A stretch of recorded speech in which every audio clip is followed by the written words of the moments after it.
magkakaroon na ng Facebook para sa mga bata. Buti pa dito may Facebook, pero Facebook para sa matatanda wala pa din. Sino ba talaga ang scammer? Si seller o si buyer? Anong kausap niyo, madam? Madaya kayo ate, babasagin ko to. Ako nga pala si James Yapper para magandang balita kayo na sa mga Pilipino alit agad simulan. Kamakailan naglabas na at nag-roll out na ang Facebook ng teen accounts na inactivate sa buong mundo. So matagal nang merong teen accounts sa Instagram na sinesensor at nililimit kung ano yung mga pwedeng gawin ng mga bata doon sa platform na yon. Pwedeng babawasan yung pwede lang kausap or kailangan pa ng parental guidance or na approval para makalogin sa kanilang accounts at iba-iba pa. Yung teen accounts ay may dagdag na safety features na tulad ng content restrictions, parental controls at settings para sa mga users na from 13 to 17. Buti pa dito may Facebook, pero Facebook para sa matatanda wala pa din. Kailan ba tayo magkakaroon dyan? Noong Abril, sinimula rin ito i-roll out sa Facebook Messenger US, Canada, Australia at UK. So ito daw ay nangyari dahil may mga hinanaing daw mga magulang. Bakit hindi na rin nila kasalanan na binibigay nila ang phone ng walang control sa kanilang mga anak, pero ibang separate issue na yon. May automatic protections na para limitahan kung sino ang pwede makausap ng mga teens online, kung anong content ang pwede makita at para masiguradong productive ang oras sila sa app. Para siyang yung meron din parental safety sa mga TV.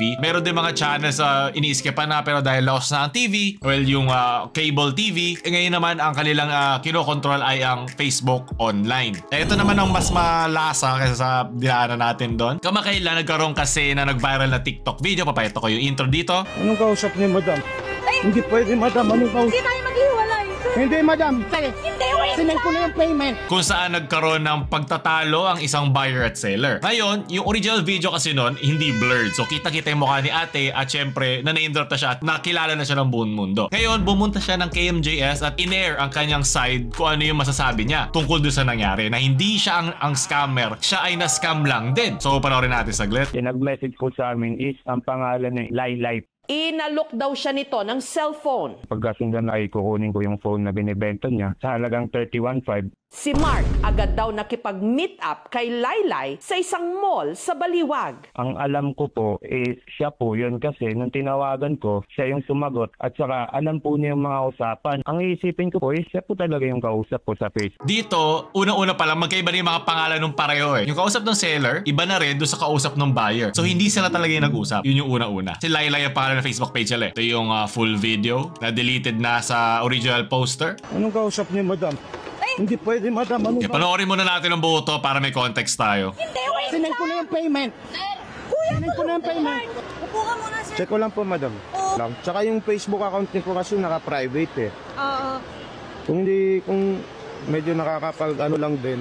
Ala, sir, tinanggal mo yung tempered ko. Oh, bawal po tanggalin. Hindi.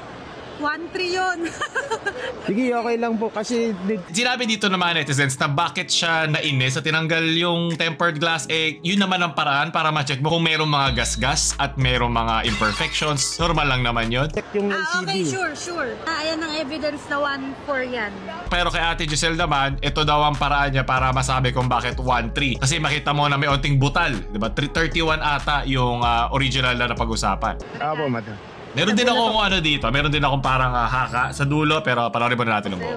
Actually, 31 Saka 31 yung natanggap ng yung natanggap ng cash. Cash? Yun lang, madam.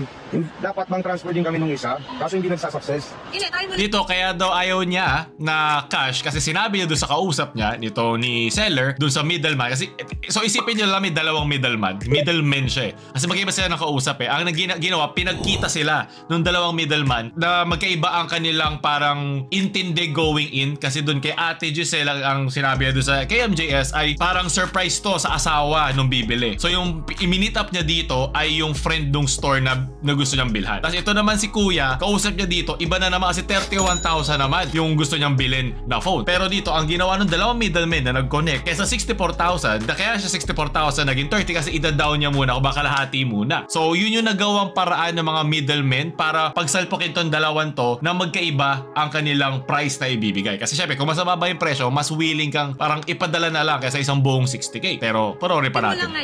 Try ko ngayon. Sige. Dito, hindi to alam ni Ate Giselle na binibidyoan siya. So, check mo na rito ni Kuya. Yung video. Ito ay SM Baliwag ata. Yeah, SM Baliwag. Wala sa issue. Masakit sa akin na ibenta kailangan lang. Kailangan nila talaga, madam. Baka yung sagot ko 30, madam. 30? So, 30 lang din kuha namin na ito eh. Kasi usapan ko 31.5. Okay na po ito, madam. Okay na. Siguro yung gamit ko yun dito yung sa Ray-Ban, yung Meta glasses. May ganun din eh. Kunin ko na lang po yung Gcash mo, madam. Number niyo po. Ito na po, ma'am. Ayan. Tama po yung pangalan. Dito, tinatanong ng mga tao, sinabi na tama yung pangalan na si Orly. Para Or asterisk E, tapos C. Tapos tinanong din niya dito kay ate na kung tama ba at nag-agree siya. At ang sabi naman dito ni ate, na ito naman talaga yung binigay sa kanyang number na pagdadalhan. Nakakapagtaka lang, nasa harap mo na yung tao eh. Pero yun nga, ang kanyang defense dito ay yung alibi ng middleman na binigay sa kanya. So which is parang ano lang to, yung staff ng store na magche-check ng phone. So yun yung kanyang story na dito. Ngayon, ang ano ko lang dito, itong mismo number na to, nahanap na rin ng tao eh. Na matagal na daw wala to. Galing kay Marie. Awareness, baka po may mag-text po sa inyo, gamit po yung number na asawa ko. Hindi na po kami ang gumagamit na. Baka po may manghingi sa inyo ng pera. Gamit po ang Gcash number namin na hindi po kami yon. Maraming salamat po. At lumabas din doon yung pangalan na isa sa mga tinag niya. So feeling ko itong ginagamit ng pangalan kasi 'di ba, merong guideline ang GCash na talagang totoong pangalan lang ang nilalagay. Meron doon mga ID na binibigay para ma-verify yung identification mo. So anong nangyari dito, totoong tao at totoong number to, pero hindi na, kumbaga, may iba na siyang number siguro na ginagamit. Bakit at tataka lang ako, ba't hindi pa to natatanggal? Tumatakbo lang ba to o meron na siya isa pang number? Kung may isa pa siyang number, ba't hindi pa napapasok itong lumang number na ito? Wait lang Ito na, dito na nagsisimula ang problema. Kasi itong oras na ito, binlock na daw siya, sabi ni seller, si ate seller, ng kausap niya na si Malae. Nawala eh. Wait lang. Wait lang. Sige po, sige po. Wait lang, sir. Nabahan ako bigla. Bakit po? Wait lang. Ano sumagot? Tanggalin ko lang po yung SIM ko, madam. Kasi nandun pa yung sa phone niya yung SIM. Tatanggal ako na. Wait lang. Bakit po, madam? Wait lang, saglit lang, kuya. Bakit po ganun? Wait lang. Kinakabahan ako, wait lang. Kasi yung ano Binlock na siya. So dito, anong nangyari dito? Binayaran ni kuya, hindi diretso sa kanya. Hindi diretso sa seller na to. Sa kausap ni seller na naging middleman.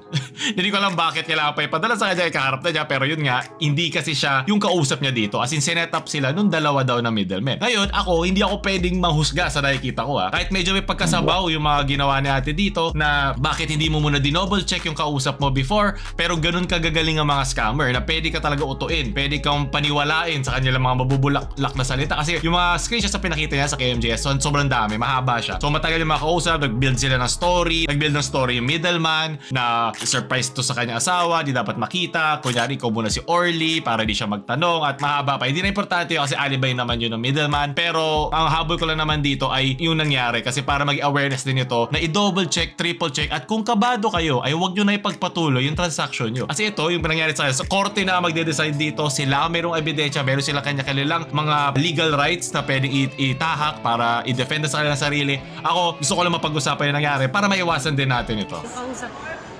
Anong kausap niyo, madam? Ayan na, ito na. Hindi pwede, madam. Anong kausap niyo, madam? Madam, anong kausap ko? Kasi ang kinakaba dito ni ate, baka siya naman talaga, baka kasabwat itong kanyang binibilhan. Ang iniisip naman nung time nito bumibili ay baka kasabwat itong kanyang So sila mismo ang nagtalo dito. So lose-lose lang.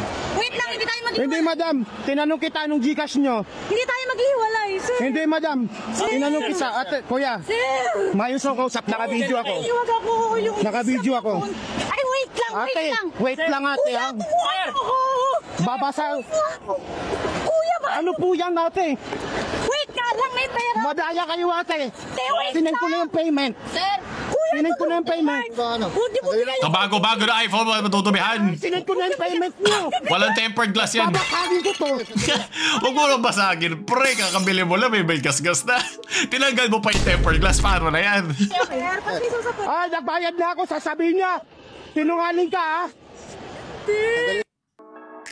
So dito nag-usap daw sila doon sa guard na balik daw yung pera at binalik niya yung phone. So ibig sabihin naglabas ng extra pera si ate mangyayari. Hindi ako sa mga sir.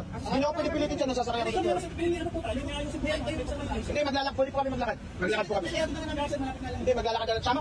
Tara, lakad na. Nagulat na lang ako pagdating namin sa police station na doon na agad kasama niya dalawang babae pero ang sabi niya kanina jowa daw niya kasama niya. May nakaready na agad na backup. Paliwanag niya sa mga police wala daw siyang na-receive na payment galing sa akin. Syempre, hindi naman niya yung talaga payment. Hindi nila alam na naka-video pala naniwala ako. Gulat na gulat sila nung ipinakita ko yung video transaction namin. Galit na galit sila at ako pa raw ang nakakasuhan nila dahil nag-video ako ng walang paalam. Inabot ng 6 na oras sa pakikipagtalo ko sa kanila dahil ipinilit nila makuha ang phone na binayaran ko sa kanya. Ang ending, binalik nila ang pera ko at binalik ko ang phone niya. Sa mga kapwa ko buy and sell, ingat sa modus na ganito dahil kung wala akong video ng transaction namin, goodbye 30k. Alam mo, ang naisip ko lang dito, kasi meron din statement dito si ate seller, magkaliwaan na lang kayo, men. As in, kung nasa harap mo na, diba? Magkaliwaan na lang kayo. At kung ikaw ay merong katibayan ng ni-record mo, kasi sinabi niya dito na for awareness daw ito, sabi ni buyer. Ito nag-viral ngayon. Kahit legal yun, ikaw ay liable pa rin sa magiging epekto nito. Kasi pwedeng public, tapos yung pinost mo pala ay para sa protection mo at ito ay nakatulong sa liability mo na ikaw ay hindi isang scammer o hindi ka kasama dun sa mga modus na yan. Pero yung naging epekto nun dahil nga ito ay isang parte lang ng kwento na nangyari, ay si ate ay nabash at namatindi at nalaman ang kanya identity. At meron siyang legal rights para labanan itong mga paratang sa kanya kung mapoprove niya otherwise. Kasi hindi ka naman pwede magkaso ng cyber libel kung totoo yung mga sinasabi mo sa kanya. Ngayon, nakita natin yung kabilang parte ng storya nung kay Zel. Yan, sinabi niya dito na kahit na-delete daw yung video na yon, naapektuhan na siya at yung mga tao sa paligid niya. Meron na mga unalive threats, naapektuhan na yung kanyang career at kung ano-ano pa. So, sinabi na rin pati daw sa police station na siya ay kasama din sa middleman scam na ito. Hindi ko lang ito basta inimbento at sa parte ko may kasalanan din ako dito. Yes, sabaw ka ate, bakit mo ito hinayaan mangyari? Pero ewan ko, baka kailangan niya ng pera, minsan kumakapit ka sa patalim, umaasa ka na hindi ka lolokohin, ayun ang gustong-gusto lagi ng mga scammer. Naalala ko, nagkaroon din ako ng ganitong case na habang nagiging komplikado yung usapan nyo, kasi gusto kong bumili ng isang mamahaling card na meron daw itong taon to. Tapos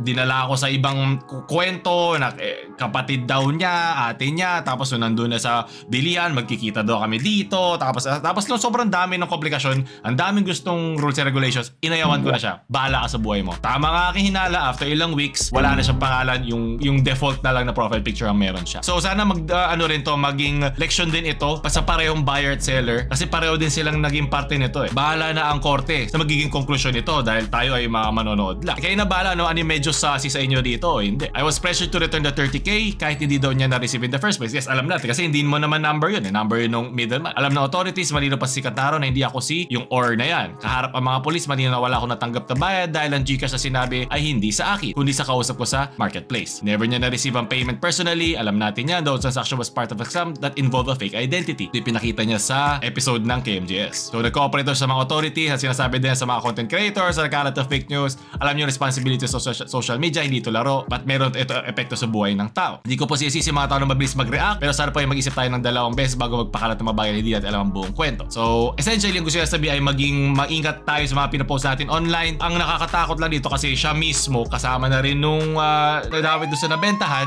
nakasuhan patuloy siya. Pero yun nga, kaya pa magpo-post tayo online, men, two wrongs don't make a right. Kahit sa tingin natin tama tayo, hanggang hindi natin alam yung buong kwento, wag natin ito ipopost. Kasi ang sabi ni Kuya doon ay, kung hindi ko ito ipopost, baka bumaliktad pa sa akin. Then i-hold mo lang yung info na yun. Wag mo i-post online. Okay lang yun. Pwede mo siyang gamitin pag kailanganin mo na sa korte. Pero ngayon kasi liable ka na tuloy. Kasi nag-viral yung video, yung mukha ni ate hindi naka-blur. Meron ngayon siyang legal rights para i-pursue ka. Hindi ko sinisisi dito si Kuya. Kasi lahat naman tayo may learning dahil syempre lahat tayo may nararamdaman emosyon, natatakot tayo anong mangyayari sa atin, madadali ba tayo, maloloko ba tayo, syempre kabado na tayo sa nangyari, pareho silang naghinala sa isa't isa, na normal lang naman. So ito yung iniiwasan natin na mangyari ito mga ganito. So ang sabi niya sa panghuli, yes, tinanggal na ang original video but the damage caused by that video remains. So the misinformation you've spread is still out there and we're taking the necessary steps to hold those responsible accountable. What happened to me was a huge mistake but I believe that through the right legal process, everything will be cleared up. Maraming salamat sa inyong oras at magpatuloy na pag-unawa sa aming sitwasyon. Lahat ito ay dadama sa tamang proseso. So itong malain na to at itong isa, wala na siguro yan. Dapat makipagtulungan din sila sa Gcash. Kasi paano nag-stay ito account na ito? Kasi alam ko may nagpo-post sa TikTok na yung account daw ay active pa. After na lahat na nangyari ito, active pa rin siya. So kailangan makipagtulungan din ng Gcash na maiwasan yung mga ganitong pagkakataon. Sabi niya ilalabas pa daw niya ang ibang mga screenshots sa tamang panahon at yun. So doon tatapos sa ating balita ngayon.